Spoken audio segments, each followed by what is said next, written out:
Perspective. What is a perspective? Perspective आसान भाषा में कहा जाए तो आप लोगों का नज़रिया, जिससे आप इस दुनिया को देखते हो, अपने आसपास के एनवायरनमेंट को देखते हो, उस एनवायरनमेंट में जो ऑब्जेक्ट्स हैं उन्हें ऑब्जर्व करते हो अपने नज़रिए से। दैट इज़ योर पर्सपेक्टिव, जिस तरीके से आप देख रहे हो।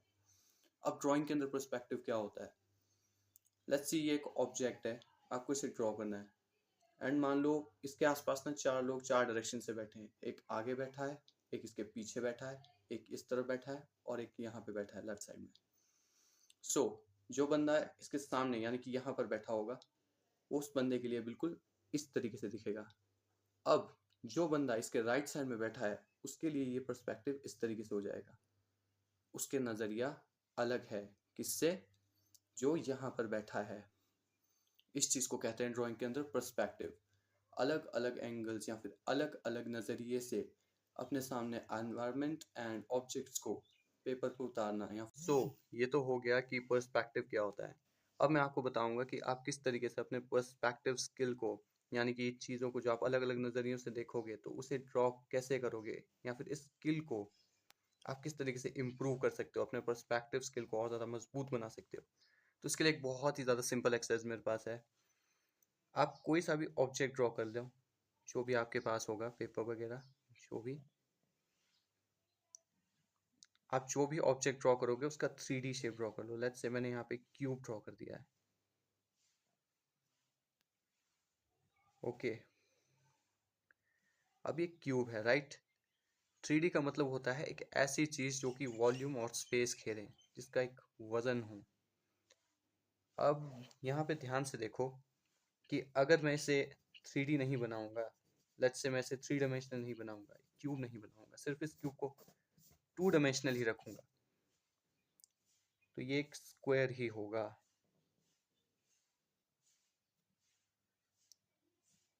ओके, ये शेप एक स्क्वायर ही है क्योंकि ये अभी 2D में है। इस चीज़ को देख के आप ये नहीं कह सकते कि इसका कोई वॉल्यूम और स्पेस है। बट लेट्स से अब मैं इसे एक क्यूब बना देता हूँ, तो अब इसका एक वॉल्यूम आ जाएगा। अब इसे देख के आप कह सकते हो कि इसने कोई जगह घेरी हुई है, इसका कोई वॉल्यूम है। सो पर्सपेक्टिव के अंदर अब इसी तरीके से हम इन 3D चीज़ों को अलग अलग एंगल से ड्रॉ करेंगे। लेट्स से स्क्वायर यहाँ पे, अगर ये स्क्वायर इस एंगल में ड्रॉ होगा तो ये कैसा दिखेगा? लेट्स से ये यहाँ पर है। सी पर्सपेक्टिव चेंज। लेट्स इमेजिन कि ये एक लाइट का सोर्स है, यहाँ से लाइट पड़ रही है, तो यहाँ पर शेडोज, ठीक है। मान लो अब ये यहाँ पर है, ठीक है, टॉप से दिख रहा है, ऊपर से दिख रहा है, तो कुछ उतना ज़्यादा नहीं दिखेगा, बट स्टिल इसका कुछ वजन है।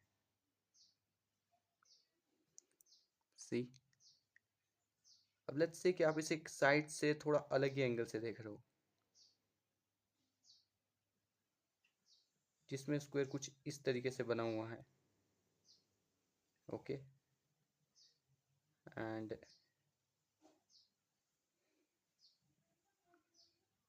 ये देखो, लेट्स से कि लाइट अब यहाँ से पड़ रही है, सो यहाँ पर शेडोज।